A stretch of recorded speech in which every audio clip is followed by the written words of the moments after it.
Hello, hello la communauté, j'espère que vous allez bien de votre côté. Je suis contente de vous retrouver pour un partage un peu particulier. Je viens d'avoir l'idée, en fait, j'étais en train de regarder quelque chose sur internet et l'idée m'est venue en fait. Et je pense que c'est le fait aussi que je commence à travailler mon ancrage où j'arrive mieux à canaliser mon inspiration. Petit à petit, je ressens que j'arrive mieux à canaliser, à mieux poser ce que je ressens et ça fait du bien. Et enfin, c'est en cours pour moi. Je travaille, je réapprends à me réancrer dans ma vie de tous les jours et c'est le titre, c'est le lieu aussi, ça va donner lieu aussi au sujet du jour où j'avais envie de vous parler, de faire un parallèle entre ma vie et le film et le dessin animé de Peter Pan. Parce que je viens d'y penser et en fait je me rends compte que ça, comment dire, c'est très lié à mes ressentis, à ma vision des choses. Le fait, le monde de Peter Pan a je peux en faire une association par rapport à comment je ressens les choses et ça peut être en lien par rapport au blocage que je rencontre aujourd'hui. Pourquoi? Et prenez uniquement si ça résonne, ça pourra peut-être parler à des personnes qui ont des difficultés à s'ancrer, qui ont des difficultés à prendre leur place dans leur vie de tous les jours, qui ont des difficultés, qui sont peut-être dans le refus de vouloir, ça peut être inconscient, le refus ou la difficulté à devenir adulte ou à grandir et à prendre sa place dans ce monde adulte, dans la société dans laquelle on vit, et de prendre sa place dans sa vie et de construire sa vie. Et de grandir et de construire son individualité. Et en fait, moi, comment ça me parle, c'est que je pense que c'est mon ressenti, mais je pense que je pourrais comprendre et ressentir ce que le personnage de Peter Pan ressent dans le dessin animé et même dans le film. Et je commence à le concevoir maintenant, en fait, parce que ça me parle. Et c'est mon interprétation de comment je ressens le personnage. Mais je comprends pourquoi le personnage de Peter Pan ne veut pas grandir, pourquoi il a tant de mal et il est dans le refus de vouloir grandir et de vouloir de devenir adulte et d'assumer une vie d'adulte et de tout ce qui va avec. Et pourquoi il est vraiment dans ce refus et dans ce rejet très fort à un moment donné dans le dessin animé, dans le film, surtout dans le film. C'est un film des années 2000 parce que je pense qu'il y en a eu d'autres de films. Et en fait, à un moment donné, Wendy, dans la forêt, elle est dans le pays des enfants perdus. Elle lui dit mais moi j'ai envie de grandir, j'ai envie de rentrer chez moi parce que j'ai envie de devenir une femme, j'ai envie de grandir, j'ai envie de me marier, j'ai envie d'avoir des enfants. Et elle lui pose la question, mais elle dit mais tu ne veux pas grandir, Peter Pan? Tu n'as pas envie de devenir, de marier, d'avoir des enfants, d'avoir un travail, de grandir? Et lui, il est interpellé, il dit bah non, pourquoi j'aurais envie de devenir adulte? Bah non, je suis bien comme je suis. Et pour lui, c'est vraiment ahurissant qu'on lui pose la question pourquoi le fait de devoir grandir. Pour lui, la question ne se pose même pas en fait. Il est choqué, il est interloqué, il est à un moment donné, il est même dans le rejet, dans l'incompréhension totale et il est même très triste parce qu'il se rend compte que Wendy n'est pas comme lui en fait, qu'il voulait l'amener dans son monde et que en fait il voulait s'en faire une amie. Et pour lui, c'est son amie, Wendy, mais en fait, il est très attristé parce qu'il se rend compte qu'elle veut grandir, veut se marier, veut avoir des enfants. Et à un moment donné, ça casse son image et ça casse le lien de ce qu'il voulait, le moment où il jouait avec Wendy. Et tout ça, en fait, ça fait retomber comme un soufflet. Et on sent qu'il est en colère, qu'il est déçu, qu'il comprend pas du tout. Il dit non, moi je veux pas grandir.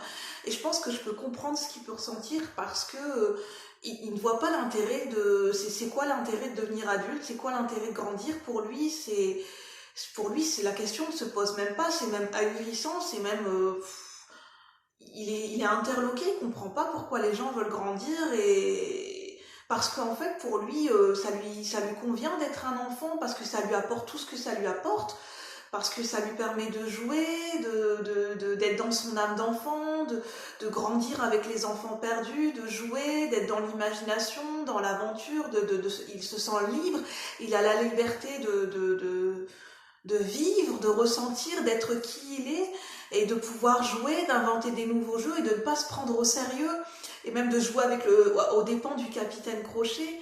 Et en fait, il a l'impression que quand on devient adulte, c'est un peu mon ressenti, c'est ce que je ressens, et c'est ce que j'ai ressenti pendant très longtemps. C'est en fait, il a l'impression qu'il va sacrifier qui il est, qu'il va sacrifier son âme, son être, son enfant intérieur, son âme d'enfant. Et c'est pour ça qu'il est dans le refus, dans le rejet, et que c'est très fort en lui. Et je pense que même ça provoque un gros conflit intérieur en lui, parce qu'il ne, justement, il a l'impression qu'il va se sacrifier, qu'il va se perdre lui-même en fait, que c'est vraiment se vendre, se sacrifier, et qu'il va perdre tout ce qu'il a aujourd'hui, tout ce qui lui permet de ressentir, et de quitter le monde des enfants perdus. Et c'est un petit peu ce qu'on peut tous ressentir à un moment donné. C'est quand on commence à devenir adulte, on a l'impression qu'on perd son âme d'enfant, qu'on va perdre la saveur, les ressentis, les souvenirs, tout ce qui faisait qu'on était bien quand on était enfant, qu'on avait cette capacité à s'émerveiller, à jouer. Et d'extérieur, quand on est enfant, quand on voit le monde d'adulte, en général, hein, ça dépend, ça peut nous faire peur, nous effrayer, parce qu'on voit un monde qui est quand même assez très réglé, très cadré, où on a l'impression qu'il n'y a plus la place pour la joie de vivre, que c'est compliqué, qu'en fait qu'on ne peut plus être soi-même, qu'on va perdre son âme d'enfant, et c'est quelque chose qui peut faire peur, qui peut effrayer, et qui peut être très douloureux à ressentir. Et ça, on n'en parle pas assez, la transition entre un enfant et un adolescent, et d'autant plus d'un adolescent à un adulte, c'est une transition qui peut être bien vécue pour certains, si c'est bien accompagné. Mais moi, je l'ai mal vécu, la transition entre adolescent et adulte. J'ai même fait un refus inconsciemment, un refus très fort, où j'ai pas voulu grandir. J'ai stoppé, ça a été comme un coup près dans ma vie, où je me suis interdit, j'ai refusé, je ne voulais pas grandir.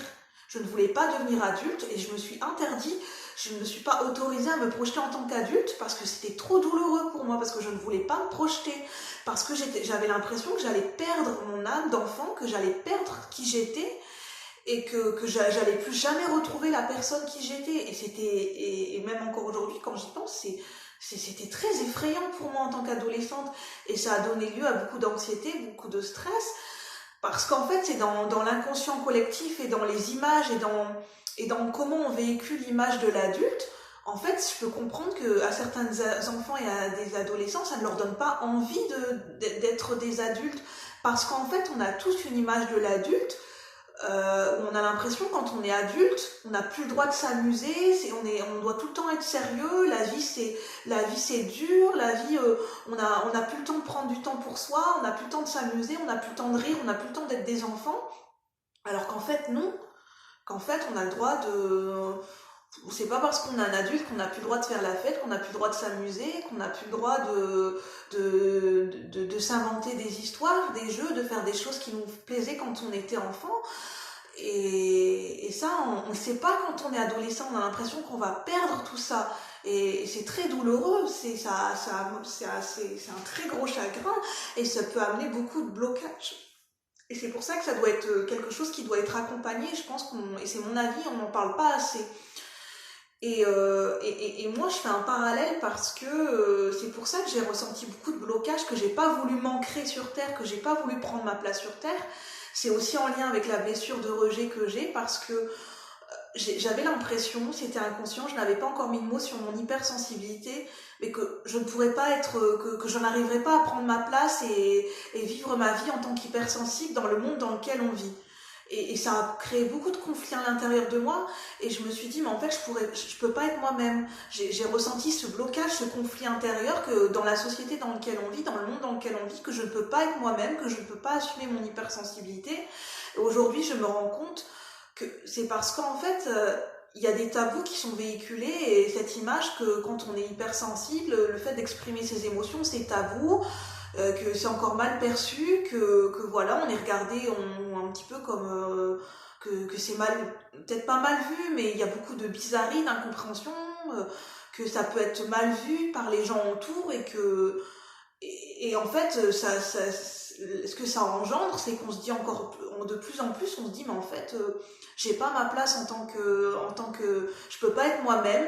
Et je pense que dans cette société dans laquelle on vit, on peut tous le ressentir, on ressent ce blocage, cette scission, que c'est pas possible de s'exprimer, de s'ancrer en étant nous-mêmes, parce qu'on a peur on peut avoir peur du regard des gens, parce que ça peut être compliqué dans la société dans laquelle on vit.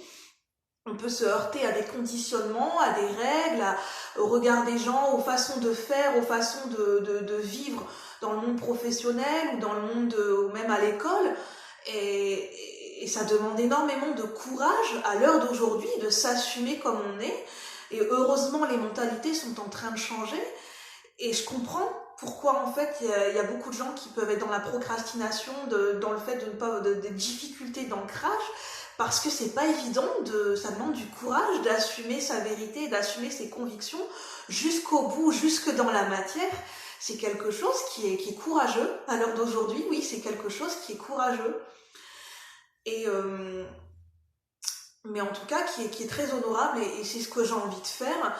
Et je me suis rendu compte aussi que quand on a des difficultés d'ancrage, quand on a vécu dans sa tête pendant très longtemps, c'est ça qui peut amener à des difficultés de prendre des décisions, des insécurités, des peurs, des angoisses très profondes, des difficultés au niveau financier, des difficultés d'aller au contact des autres. En fait, c'est le fait qu'on a perdu cet ancrage à la terre pendant une très longue période.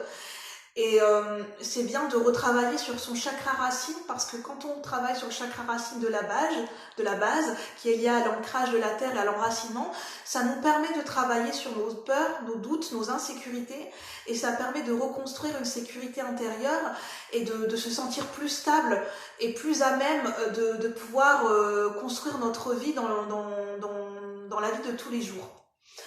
Donc voilà ce que j'avais envie de vous transmettre aujourd'hui comme partage. J'ai un peu parlé vite et j'espère que ce sera clair pour vous. C'est mon ressenti que j'avais envie de vous partager. J'espère que ça pourra résonner avec vous. N'hésitez pas à commenter si vous le souhaitez, à partager si vous pensez que ça peut parler à d'autres personnes. En tout cas, je suis contente de vous l'avoir partagé. Je suis contente de vous l'avoir exprimé. Et puis voilà, je vous retrouve bientôt pour de nouveaux partages et je vous dis prenez soin de vous et puis bye bye la communauté, merci, au plaisir.